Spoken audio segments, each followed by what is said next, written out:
Happy Monday, everyone. This is Martha with Nature Niche, and this week I thought I would do the follow-up that I promised on burlap banding for targeted control of spongy moth, formerly known as gypsy moth. The scientific name is Lymantria dispar. So I showed you sort of how to set up those burlap bands in Monday with Martha number 98. And so in this post, I'm going to show some monitoring. I noticed in late May here in mid-Michigan, I started seeing the little caterpillars kind of ballooning out on the silken threads. Noticed them on the south side of my house and on my oak trees, and I am doing some targeted control efforts with the burlap on some key oak trees in my landscape. And I'm just gonna kind of show you how to monitor and deal with the late instar caterpillars that we're now seeing at the end of June here in mid-Michigan. So as far as prep goes and PPE, remember if you do have sensitivity to hairy caterpillars, you're gonna want gloves. If you're really sensitive, you might even want eye protection or a face mask. I'm going to repurpose an old toothbrush as my tool so I don't have to touch the caterpillars, and I will show you how to mix up the soap solution. So I took a pint or 2 cups of water, and I'm going to add 3 tablespoons of dish soap.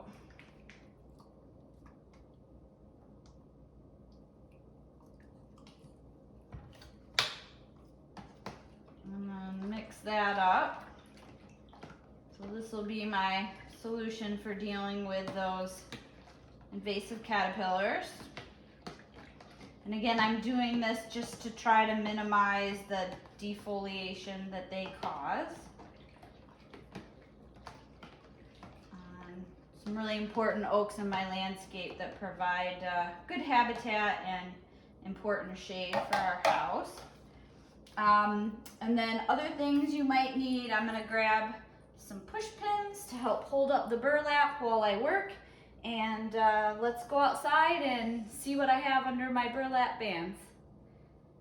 All right, so for monitoring your burlap bands, I just pinned this up. You wanna look at all the layers carefully. I didn't have anything on the outside of this one, but you can see we have a spongy moth caterpillar here.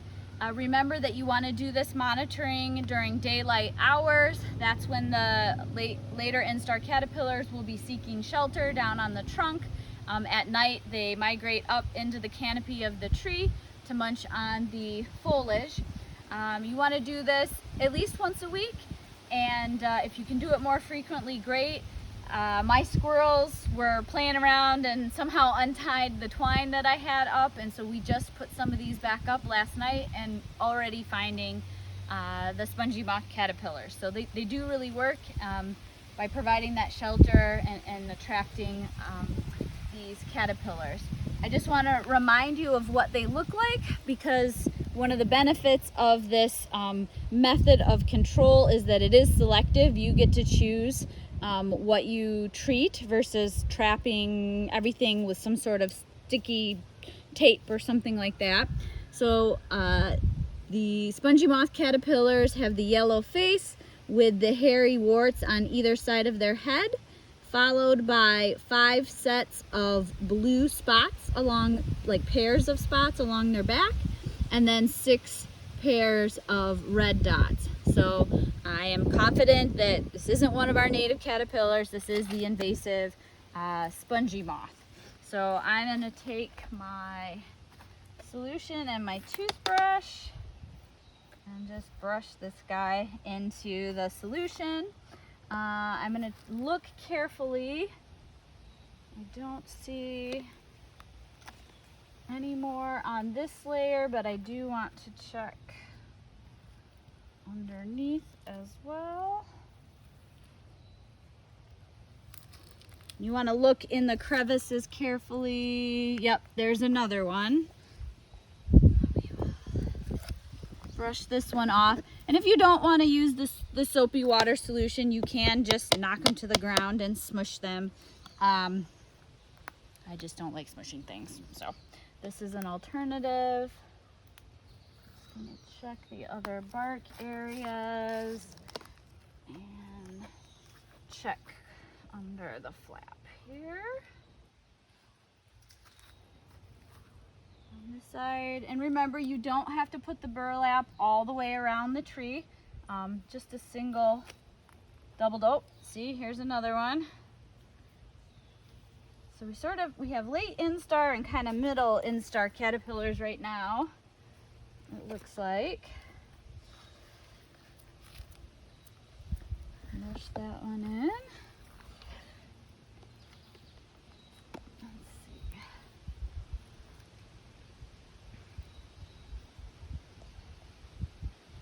Ooh, and I have a big one over here. We have oh, and some little ones.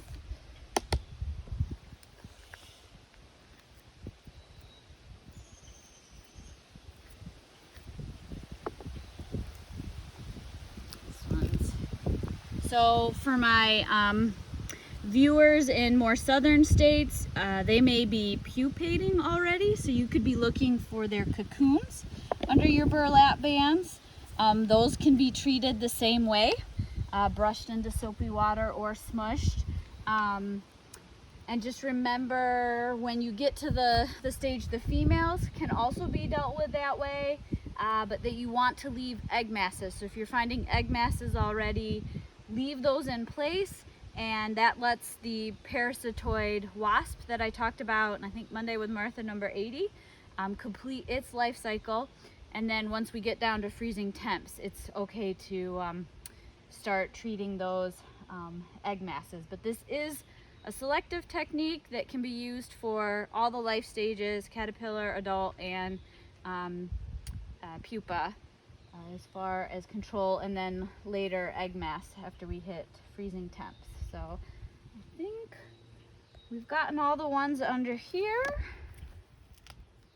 I am going to pull my push pins and let's go check out another tree.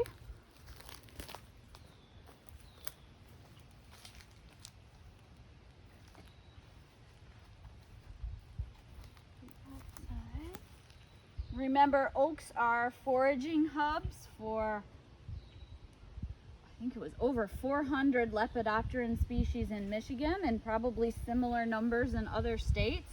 So we do want to, see what else is happening here and leave beneficial things. So, oh look here, I have some sort of very large and very cool beetle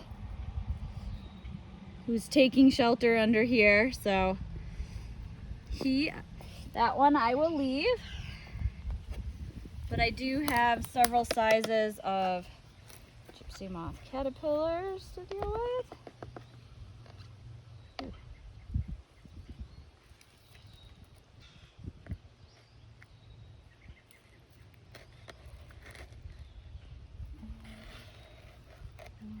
Up here. All right. Let's see. Let's check underneath. There's another one. I also have some sort of beneficial insect here and up here. Oh, did I miss one over here? I'm gonna have to circle back. Here's one.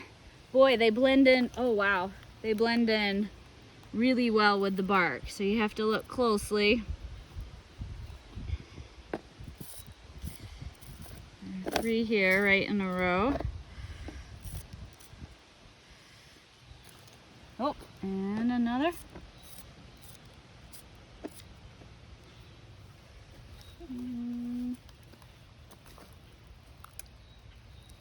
And they are way up here under the, right where I tied around the tree. Did I see one in here? Oh, yep, one on the trunk. Nope, that is the burlap. I got all the ones under there. We'll leave the beetle to his happy shelter.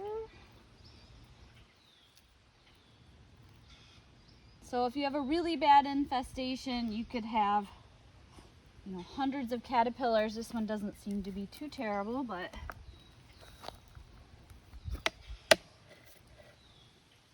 I'll keep monitoring every few days and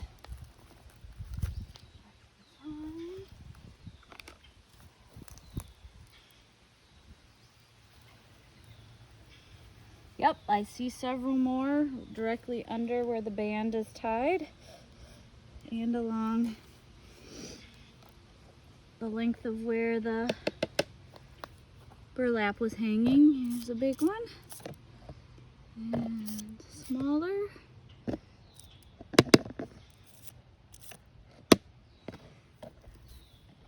You can see them kind of all tucked up in here. I am liking this toothbrush tool. Working pretty well. One more in here.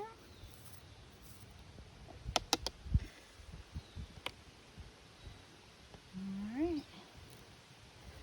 Earwig, they can stay. Alright. So, I hope that helped you see, you know, how easy it is to monitor and really take care of key landscape trees that you want to protect from this invasive species. You can refer back to Monday with Martha number 80 for control of the spongy moth egg masses, and Monday with Martha number 62 for the full kind of life history and broad look at all sorts of control measures for invasive spongy moth.